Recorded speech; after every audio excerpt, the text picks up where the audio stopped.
Good evening, ladies and gentlemen. Welcome to our MISAD Bulletin, and we shall start with our headlines. Aleppo ceasefire collapses, threatening evacuation plans. Saudi king defends Yemen intervention in televised address. And moving on to our details, starting with the Syrian crisis. A ceasefire deal between rebels and the Syrian government in the city of Aleppo effectively collapsed on Wednesday, with fighter jets resuming deadly air raids over the opposition's densely crowded enclave in the east of the city. The evacuation was supposed to begin at dawn, but shelling resumed in the morning hours. Activists and fighters trapped in the opposition's last sliver of territory in Aleppo and said pro-government forces had struck their district with dozens of rockets since mid-morning.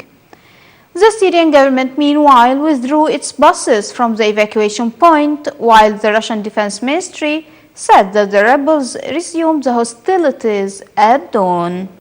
Additionally, an envoy for Syria called for immediate access to Aleppo to confirm the end of military operations and to oversee the safe departure of tens of thousands of civilians and opposition fighters.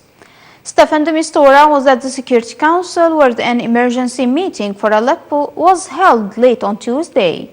Moreover, UN Secretary General Ban Ki-moon told the emergency meeting that he had received credible reports of civilians killed by pro-government forces as they swept into the last rebel areas in Aleppo.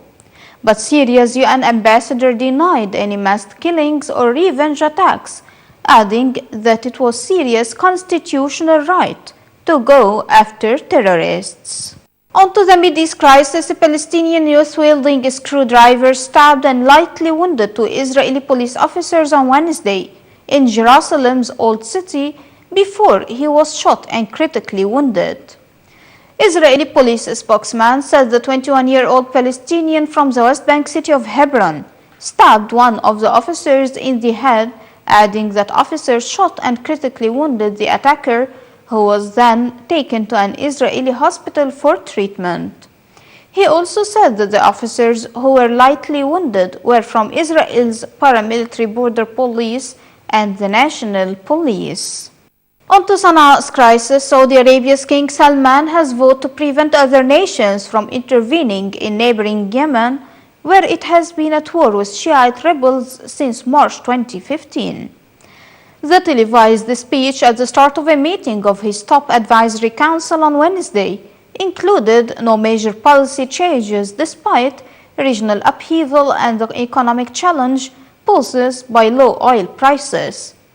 King Salman said Saudi Arabia remains committed to diversifying its economy based on the Vision 2030 roadmap, which includes slashing public spending, reducing reliance on oil revenue, and boosting employment in the private sector. On to India, Pakistan's disputes. Pakistani Indian officials say they will consider resuming direct talks on water sharing after the World Bank halted the process to arbitrate a long-standing dispute over two Indian hydroelectric projects. Indian Foreign Ministry spokesman said on Wednesday that his country remains fully conscious of its international obligations and is ready to engage in further consultations. On the other hand, a Pakistani official confirmed that direct negotiations would resume soon without elaborating.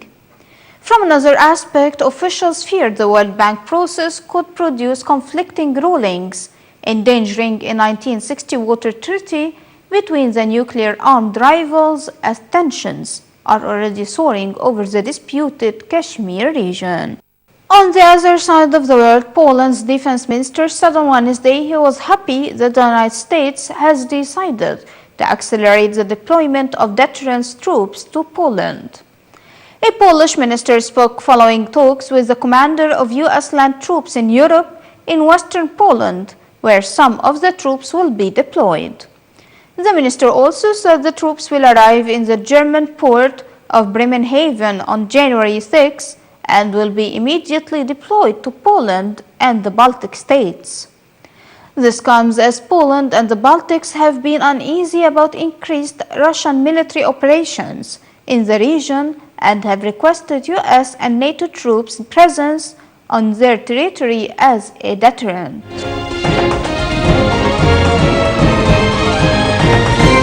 And finally, economic news. Global stock markets were mixed, with European stocks getting off to a weak start on Wednesday ahead of the Federal Reserve's decision on interest rates. Britain's FTSE 100 was down 0.2% to 6,956. France CAC 40 lost 0.3% to 4,787.58, while Germany's DAX fell 0.2% to 11,267.92. US markets were set for a tepid opening, with Dow futures nearly unchanged and S&P futures also remaining almost flat. Japan's Nikkei 225 finished nearly unchanged at 19,253.61, just a touch above its one-year high close on Tuesday. But the Shanghai Composite Index fell 0.5% to 3,140.53. And before ending our news, let's take another look at the most important headlines for today. Aleppo ceasefire collapses, threatening evacuation plans. Saudi king defends Yemen intervention in televised address. And we reached the end of our MISAT bulletin for today. Thank you for joining us and wish you a good night.